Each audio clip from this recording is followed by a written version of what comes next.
How's it going, witches and warlocks and all in between? I'm the Wizard of What? Happy Revenge of the 5th, everybody!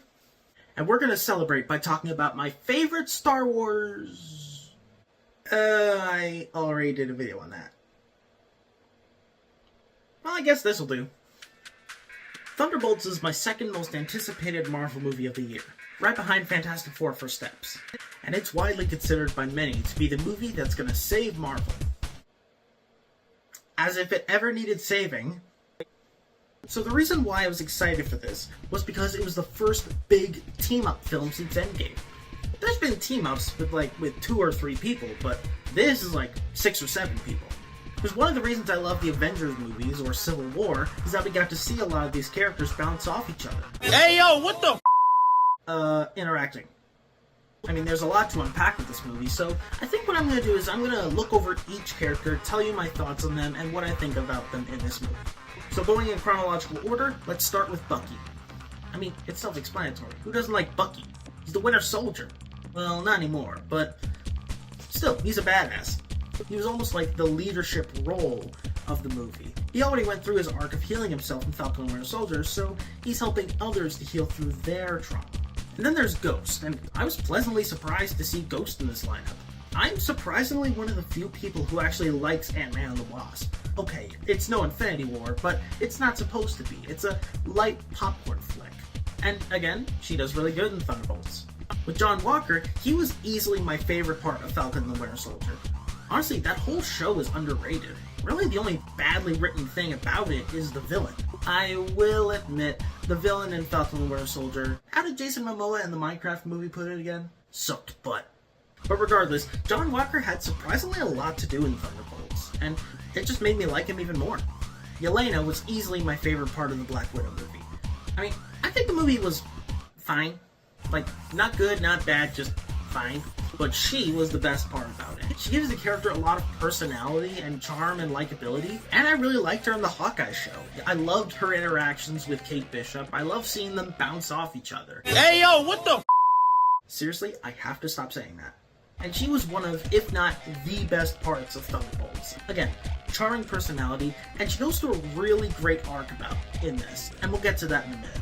And then we have Red Guardian. And listen, I know he's a fan favorite, but I'm gonna be honest, I'm not a Red Guardian fan. Listen, in Black Widow, I thought he was fine. He was perfectly fine. Yelena clearly outshined him, but for some reason, in What If Season 3, in his episode with Bucky, he was so annoying.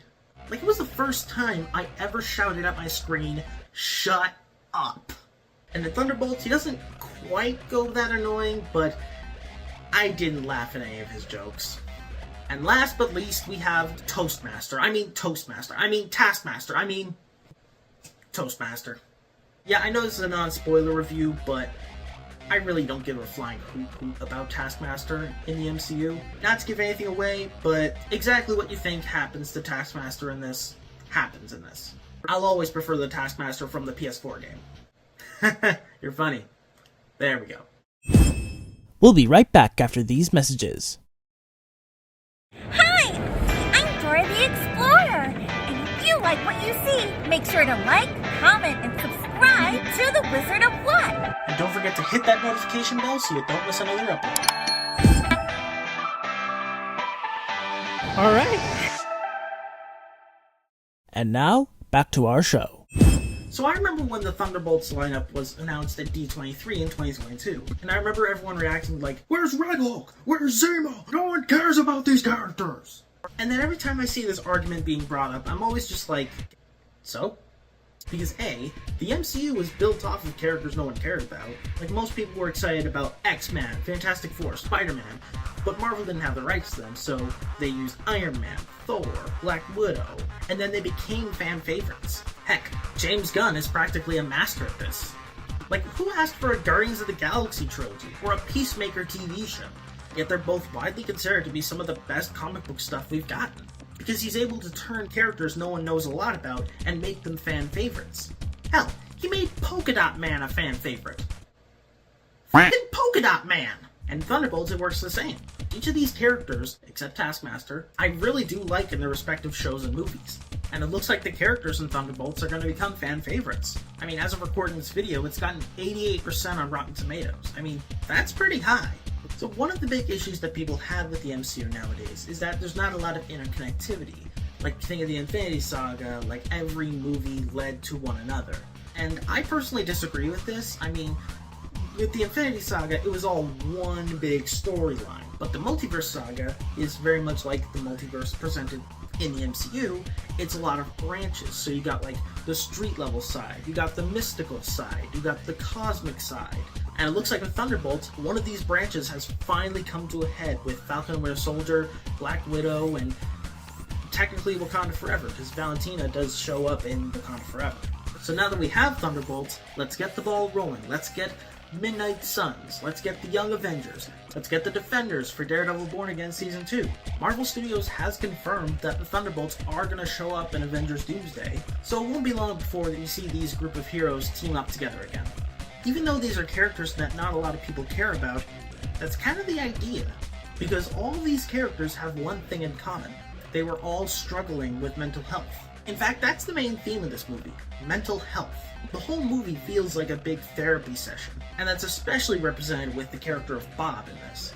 Not to give anything away, but he has a certain dark side to him, and it's a perfect metaphor for struggling with depression and anxiety and such. Something that's been relevant throughout all of history, but especially today. I will admit though, this movie didn't give me nearly as much hype as I got with, like, say, Deadpool and Wolverine, but that's not the kind of movie that Thunderbolts is. And that's okay.